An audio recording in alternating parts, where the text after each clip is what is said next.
Aïe, aïe, aïe. Aïe, aïe, aïe.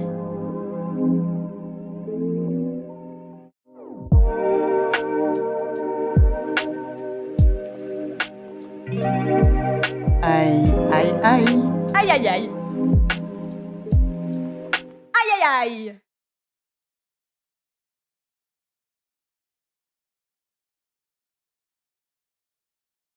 Peintre danois du confinement, Wilhelm Hammershøi, 1846-1916, représente chaque pièce de vie qu'il occupe au 30 Strandgade à Copenhague, avec sa femme, Ida, qui lui sert aussi de principal modèle au quotidien.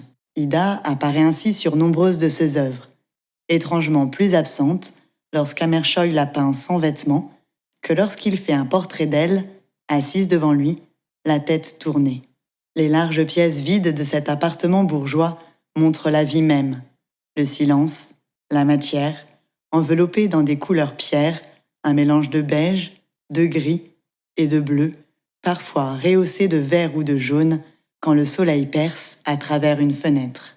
Imperméable aux avant-gardes européennes du début du XXe siècle, Hammershøi creuse un format de création hors narration, hors psychologisme, empreint de contemplation et de méditation. Les confinements récents ont forcé nos regards à se heurter au mur, à l'ennui, à un enfermement solitaire ou partagé, propice à une intériorité légère ou angoissante, renforçant nos caractères, nos questionnements et aussi nos rôles, nos conflits familiaux. Ces nouvelles manières de voir, de travailler et d'échanger viendront longtemps irriguer des pratiques renouvelées de communication, de création et de partage des images via Twitch, Zoom ou TikTok.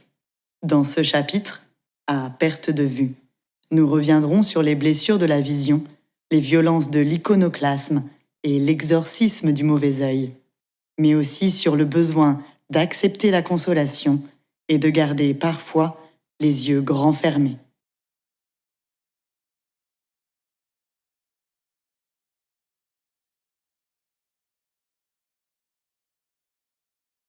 Le personnage de Daredevil, que l'on peut traduire par celui qui risque sa vie, joue d'emblée sur les deux registres, comique et dramatique. Matthew Murdock, un avocat respecté et influent, vit à New York et perd soudain la vue après une explosion radioactive. Il développe une habileté hors du commun en lien avec les autres sens que la vision, qui va le pousser à pourchasser les criminels pour venger la mort de son père. Déterminé à incarner un certain sens de la justice, quitte à contourner la loi en chemin, Murdock se perfectionne dans la maîtrise des arts martiaux et développe une vie parallèle qui lui demande de se créer un jumeau, Mike, sur lequel repose toute l'activité de Daredevil.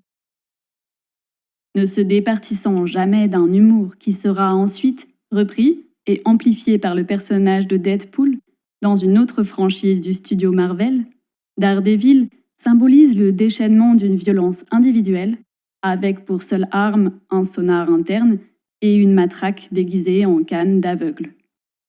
Stan Lee propose d'emblée un personnage partagé entre justice publique et privée, qui connaîtra plusieurs adaptations. Cinématographique, en 2003, ou télévisuelle, en 1989 et 2015. Il rejoint ainsi la cohorte d'héroïnes et de héros de comics ambigus, voguant entre toute puissance et résolution de situations oppressantes. Ce format sériel est sans fin par essence. Son issue passe par la prise en compte lente et progressive de l'autre, l'altérité fictionnelle.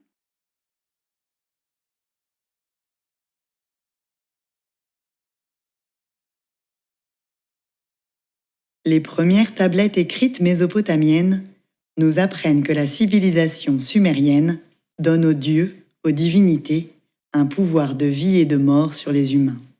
Dans l'épopée de Gilgamesh, qui connaît de nombreuses variantes linguistiques, le héros Enkidu comprend dans un de ses rêves qu'il va être frappé par le regard assassin des dieux. Il sera d'ailleurs atteint de premiers troubles dès son réveil. Ce décret potentiel de mort, imprévisible et vengeur, pousse les fidèles à se procurer toutes sortes d'amulettes et de talismans pour se protéger du mauvais sort, du mauvais œil céleste. Un autre jugement de retour à la vie est ensuite envisageable aux enfers, par le biais des juges, des Anunnaki ou Anunnaki, et en cas de bonne conduite seulement. Les chances de venir hanter les vivants sont accrues lorsque le défunt ou la défunte a donné naissance à de nombreux enfants lors de son passage sur Terre. Chaque culture organise ainsi sa réponse aux embuscades des dieux et des démons et met en avant des dispositifs de mise à distance de la mort à partir de ses traditions religieuses locales. L'exorcisme ou le désenvoûtement font partie des rites classiquement déployés pour faire cesser la malédiction lancée suite à un mauvais comportement, un mauvais regard, attrapé par malchance. La Corse chrétienne dispense ainsi le sfumatura, un exorcisme censé lutter contre l'otiou, mauvais sort jeté par les spectres la nuit. Dans une version simplifiée, plus proche de la phytothérapie ou des conseils transmis dans les familles, le citron mariné dans le sel ou traversé par un clou suffira dans un premier temps. Enfin, des incantations spirites peuvent avoir lieu. Des pratiques fascinant aussi les artistes, comme Jeanne Tripier, qui réalise à partir de 58 ans des broderies médiumniques, tricotées au crochet, dictées par des révélations soudaines et des dialogues en transe avec l'au-delà.